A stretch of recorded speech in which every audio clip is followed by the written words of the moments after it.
Winston Churchill made an intriguing prediction. One day, humans would no longer need to grow entire animals for food, but could instead cultivate specific parts, like a chicken breast, in a suitable environment. Fast forward nearly a century, and that future is almost upon us. The science of lab-grown meat has progressed significantly in recent years, offering the potential to revolutionize how we produce and consume meat, and pushing us closer to a world where animal farming could become a thing of the past.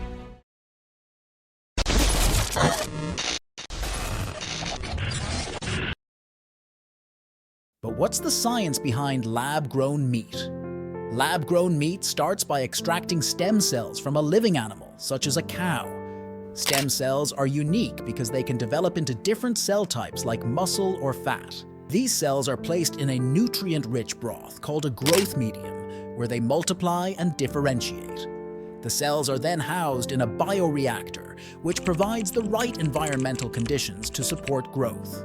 This initial culturing process produces the muscle tissue needed to replicate meat. To create more structured meat products like steaks, a more complex approach is needed.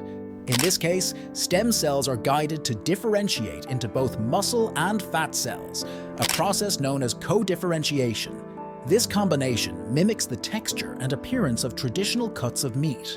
Achieving the right balance between muscle and fat is key to replicating the flavor and mouthfeel of conventional meat products.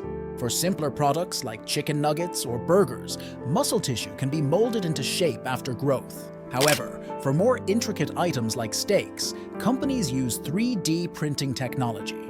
This allows them to layer the muscle and fat cells in precise arrangements, mimicking the texture and structure of real meat. You may be weirded out by this. Regardless, lab-grown meat offers significant benefits in terms of animal welfare and environmental sustainability. Unlike traditional meat, which involves the slaughter of billions of animals annually, cultured meat only requires a small sample of stem cells, which can be harvested with minimal discomfort to the animal. This cruelty-free aspect is a key advantage for those concerned about animal rights. From an environmental perspective, lab-grown meat has the potential to drastically reduce emissions and resource use. Studies show that, especially when powered by sustainable energy, lab-grown beef could lower its carbon footprint by up to 92%. This reduction in land and water use also makes it a promising solution to the environmental challenges posed by conventional meat production. However, scaling up these operations remains a challenge.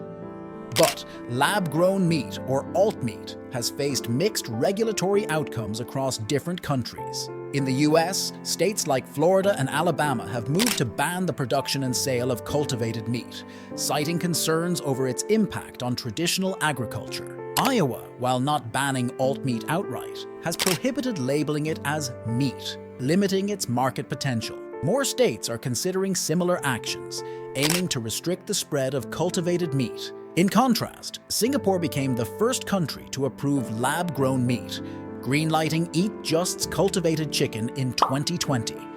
The UK followed suit, approving lab-grown pet food from the company Meatly, making it the first European country to do so.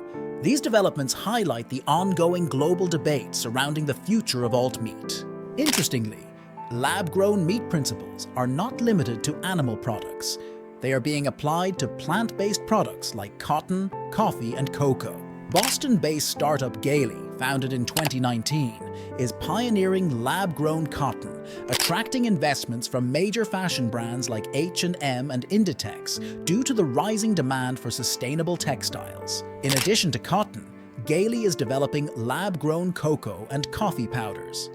These efforts were highlighted at the 2024 Breakthrough Energy Summit, showcasing the potential to revolutionize both the fashion and food industries. While it holds the potential to revolutionize both how we eat and how we treat the planet, there are still plenty of questions to be answered. Will it truly replace traditional farming? Could lab-grown meat become a staple on dinner tables worldwide? Well, why don't you share your thoughts in the comments below?